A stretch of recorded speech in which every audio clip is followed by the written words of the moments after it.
कलयुग। इनकी संधियां देवमान से मिलकर 12,000 वर्ष होते हैं। कलयुग 4,32,000 वर्ष का, द्वापर 8,64,000 वर्ष का, त्रेता 12,96,000 वर्ष का और सतयुग 17,28,000 वर्ष के होते हैं। ब्रह्मा जी का एक 1,000 चतुर्युग उतने ही समय की रात होती है जिसमें ब्रह्मा जी सोते हैं। रात के अंतिम प्रहर में त्रिलोक निर्माण शुरू होता है। फिर दिन भर 14 मनु राज्य करते हैं और एक मनु 71 युग तक राज्य करते हैं। प्रत्येक मनवंतर में इंद्र, सप्तऋषि और लोकपाल अलग अलग हो जाते हैं। ब्रह्मा की आयु के आधे भाग को प्रारब्ध कहते हैं। एक प्रारब्ध खत्म हो गया है, दूसरा प्रारब्ध चल रहा है। इस समय वराह कल्प चल रहा है जिसमें आरंभ में वराह भगवान ने अवतार लिया था। 2 प्रारब्ध काल उस अपरिक्षण अनंत अनादि जनार्दन का निमित्त मात्र है। ब्रह्मा के एक दिन में 14 इंद्र राज्य करते हैं, 14 मनु होते हैं। इस प्रकार से ब्रह्मा की आयु 100 वर्ष की होती है। भगवान की लीला अवतारों के काल का निरूपण करने का योग्यता किसी के पास नहीं है राजा। आओ अब सृष्टि कैसे प्रारंभ हुई इस पर हम लोग चर्चा करते हैं। वो प्रातः परमात्मा भगवान श्री हरि, वह जो ब्रह्म है, वह जो परमात्मा है। जब संसार में कुछ भी नहीं था तब भी वह परमात्मा था, तब भी वह मालिक था, तब भी वह ब्रह्म था। साकार था कि निराकार था, किस रूप में था यह किसी को मालूम नहीं। जिस स्थिति में भी था महाराज, जो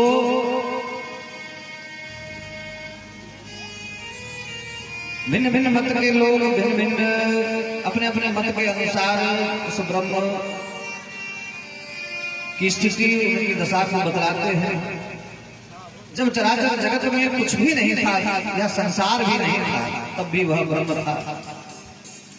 उस ब्रह्म के मन में विचार आया, एक को हम बहुत से हूं, मैं एक हूं बहुत हो जाऊं।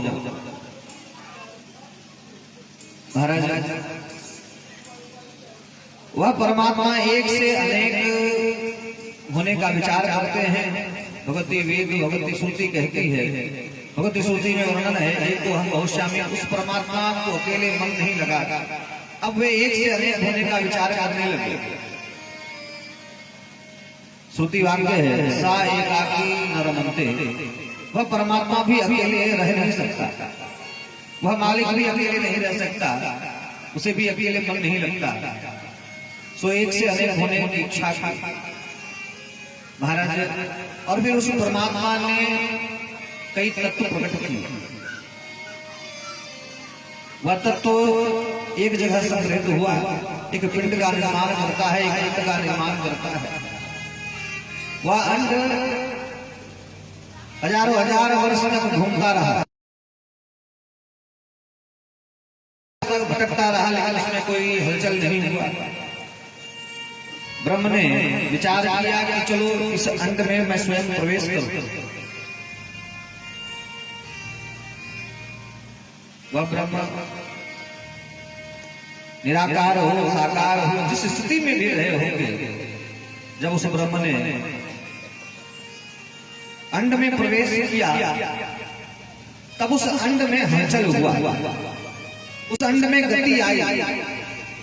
जहां ब्रह्म का प्रवेश होगा वही जीवन तो होगा।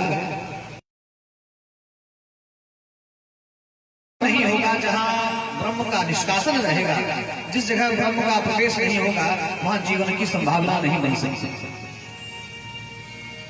परमात्मा श्री भगवान श्री वह परात्पर परमात्मा उस अंड में प्रवेश करते हैं। ब्रह्म उस अंड में प्रवेश किया तो वह अंड ब्रह्मांड कहलाएगा। महाराज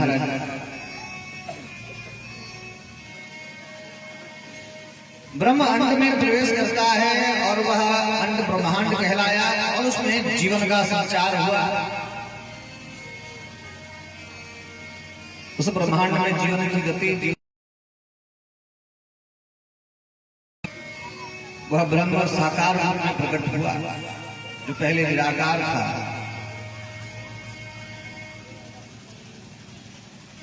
महाविष्णु महानारायण के रूप में वह परमात्मा प्रकट हुआ है और उनके नाभि सरोवर से एक कमल खिला, उस कमल के ऊपर ब्रह्मा जी का प्राकट्य हुआ।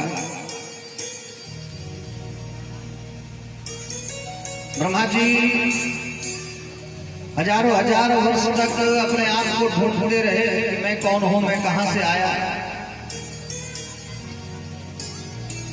उसे पता भी नहीं चला कि मेरा जन्म करने वाला, मुझे पैदा करने वाला कौन है, मैं कहां से आया। कमल मार्ग के रास्ते से आपने अपने मूल को तलाशने का प्रयास किया। हजारों वर्ष बीत गए लेकिन पता नहीं चला।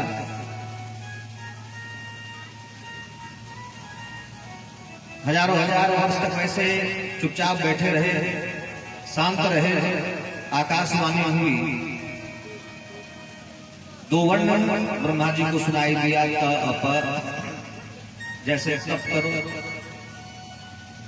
और उस समय तप क्या करे, यह भी तो कोई विधान नहीं था।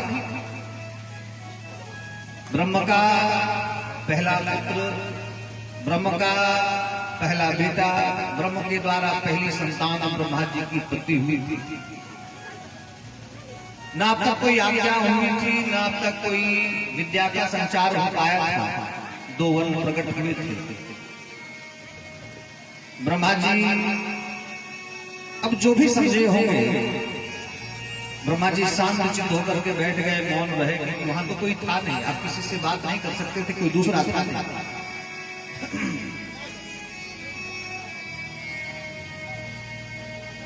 महाराज फिर हजारों वर्ष तक शांत चित्त ब्रह्मा जी बैठे रहे। भगवान श्री हरि प्रकट हुए, नारायण प्रकट हुए।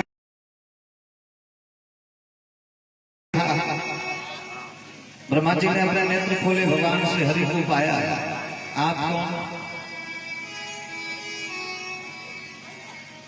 ब्रह्म ने कहा, मैं ब्रह्म। फिर मैं कौन? बोले तू मेरा पुत्र है। ब्रह्म ने ब्रह्मा से कहा, तू मेरा पुत्र है, मैं ब्रह्म हूं, तू मेरा बेटा है, इसलिए तू ब्रह्मा है।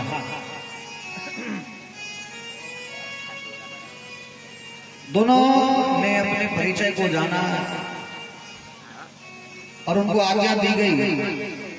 परात्पर परमात्मा ने ब्रह्मा जी को आज्ञा दी कि अपनी सृष्टि का विस्तार करो, सृष्टि का सृजन करो। ब्रह्मा जी ने भगवान के चरणों में निवेदन किया, प्रभु अगर मैं सृष्टि का विस्तार करूंगा तो मुझे मोह हो जाएगा, मुझे आसक्ति हो जाएगी। एक छोटा सा घर कोई बनाता है तो इस घर से आसक्ति हो जाती है कि यह घर हमने बनाया है, कल ऐसा ना हो। सृजनकर्ता के रूप में मुझे अभिमान ना हो जाए, मान ना हो जाए और यह तकलीफ देने वाली हो। ब्रह्मा जी ने कहा, तो चिंता ना कर, तू अपने कर्म किया कर, तुम्हें मान, तुम्हें मोह नहीं होगा। और फिर भगवान श्री हरि ने 4 श्लोकों की भागवत ब्रह्मा जी को दान दिया, जिसे चतुश्लोक की भागवत कहा गया है। इनका चिंतन करना, इनका मनन करना, इसे याद रखोगे तो कभी भी तुम्हें मोह नहीं ग्रसेगा। हमेशा याद रखना, जब इस संसार में कुछ भी नहीं था उस समय बस केवल एक ब्रह्म ही था। जब संसार में कुछ नहीं रहेगा तो उस समय केवल ब्रह्म ही रहेगा, और जो भी दिखता है, जो नहीं दिखता है, वो सब ब्रह्म है। ब्रह्म के सिवा और कुछ भी इस जगत में नहीं है। तुझमें कण कण में वही ब्रह्म विराजमान है। अगर यह मान लेगा तो तुम्हें कभी भी मोह व्याप्त नहीं होगा। ब्रह्मा जी ने चरणों में वंदन किया। भगवान श्री हरि हरि का ध्यान हुए, सृष्टि क्रम को आगे बढ़ाने ब्रह्मा जी ने अपने मन से बच्चों को पैदा करना प्रारंभ किया। ध्यान रहे, बहुत लोग हमारे इस सृष्टि क्रम का उपहास करते थे। मन से क्या बच्चे पैदा हो सकते हैं? महाराज, इस संसार में जो भी हमें मिलता है या जो भी हम होते हैं, अपने मन के कारण ही करते हैं।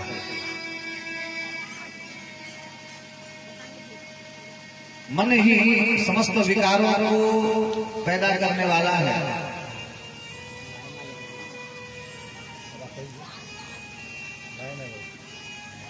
बार बार चेंज करोगे तो फिर बार डिस्टर्ब